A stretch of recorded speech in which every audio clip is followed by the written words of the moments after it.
Welcome to Manifested Publishers. Hello learners, welcome to today's lesson. We are continuing the topic of reproduction in plants and animals. My name is Stephen Kariungi. Now, last lesson we started on asexual reproduction, whereby we studied the first mode of asexual reproduction, and that was binary fission.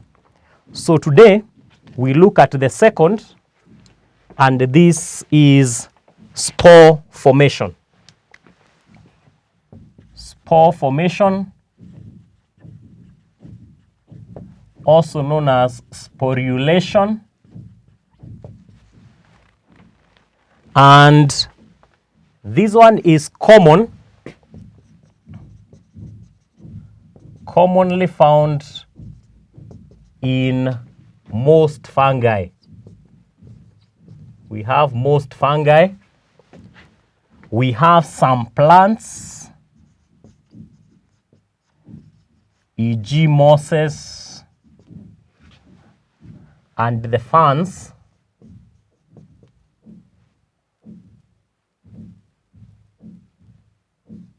So basically, those are some of the areas we have sporulation, kingdom fungi, and also in kingdom plantae. Now, what does this spore formation mean? Now, this spore formation, we are going to look at it the way it happens in a certain type of a fungus that is called rhizopus. So we are going to look at spore formation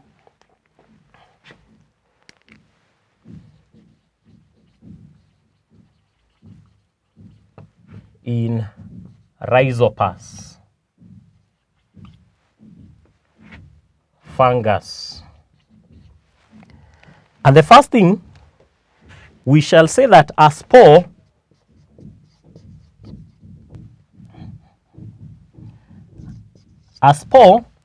is a reproductive cell made of a cell membrane and a cytoplasm.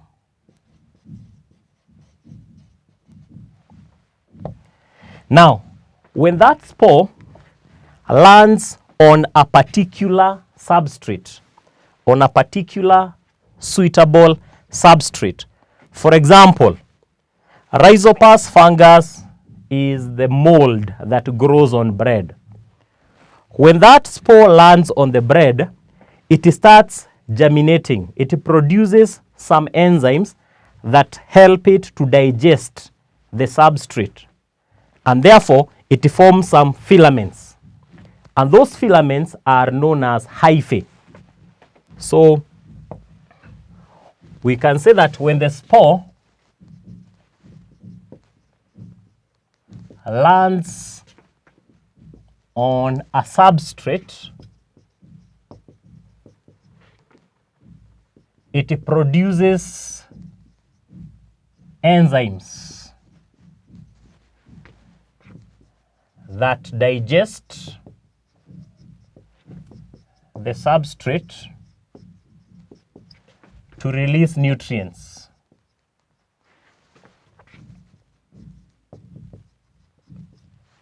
And those nutrients that are released, they are the ones that now allow the spore to grow. And from this, the spore develops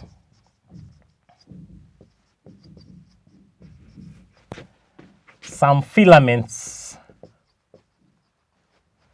called hyphae or hypha,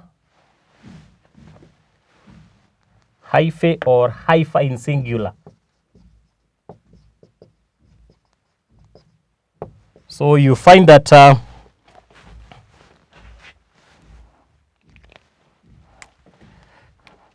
we have some hyphae that grow vertically, and they are swollen at the tip. We have others that grow horizontally. We have others that grow on the substrate.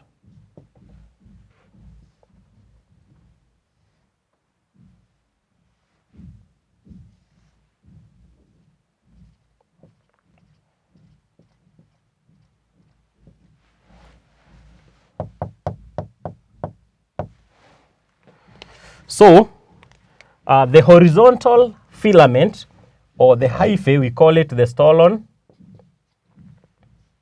We have the sporangiophore. So these are the parts that the spore forms once it germinates on the substrate. So it forms some vertical hyphae, we call it the sporangiophore. The horizontal one, we call it the stolon. The one that gets into the substrate itself, we refer to them as the rhizoids. So one is a rhizoid. Then at the tip of the sporangiophore, we have the sporangium. And of course, this is now the one that bursts to release the spores. Sporangium bursts to release the spores. So again, when those spores are released, they are carried by the wind, and then again they will land on another suitable substrate. Again, it will germinate. So that mode of reproduction is what we are calling spore formation. So we have this as sporulation in rhizopus. Rhizopus fungus. Rhizopus is a type of saprophytic fungus that causes decomposition, that causes decay. So is how it happens. Now, once these have formed the filaments called hyphae, so we are saying that some are vertical.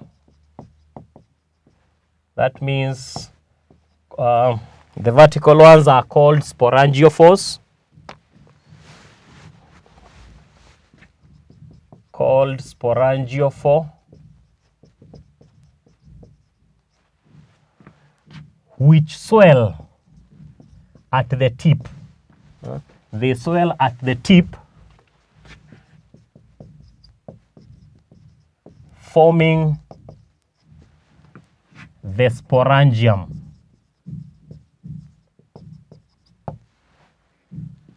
Sporangium bears the spores, and when mature, it bursts to release the spores. So the spores are released, as you can see from the diagram there. So, and then again, when those spores land somewhere, they germinate and the process starts again. So the rhizoids are for anchorage. For anchorage and absorption of nutrients.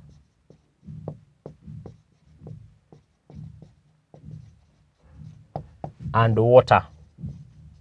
So they are the ones that look like roots.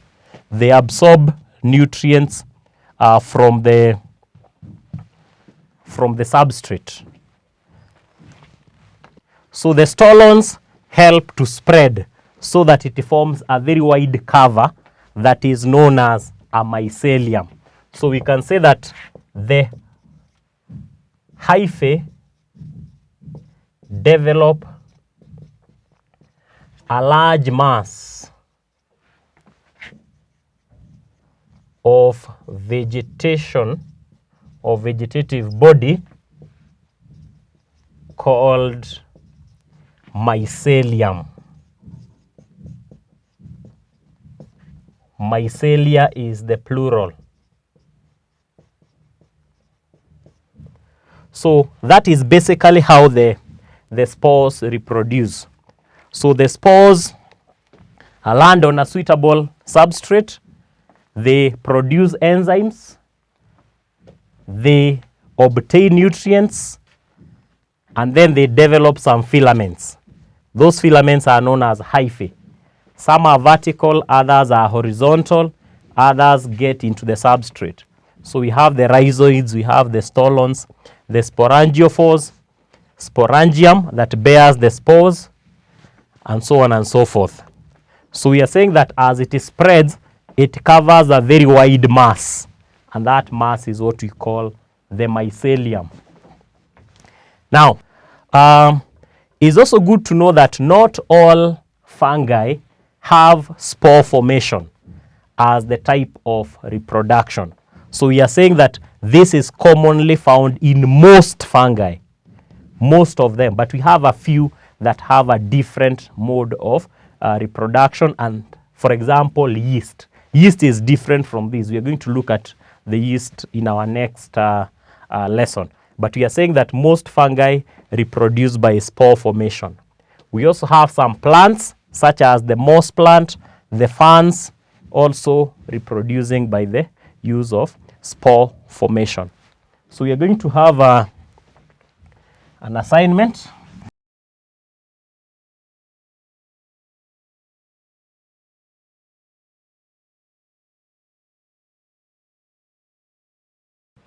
So we have two questions there. The first question, describe spore formation in rhizopus fungus. How we have described the entire process. And then number 2, what is the function of sporangium?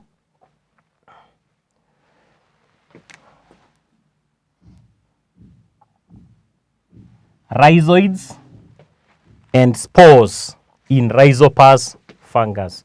So you'll complete those questions based on what we have learned today. We'll stop there. Goodbye.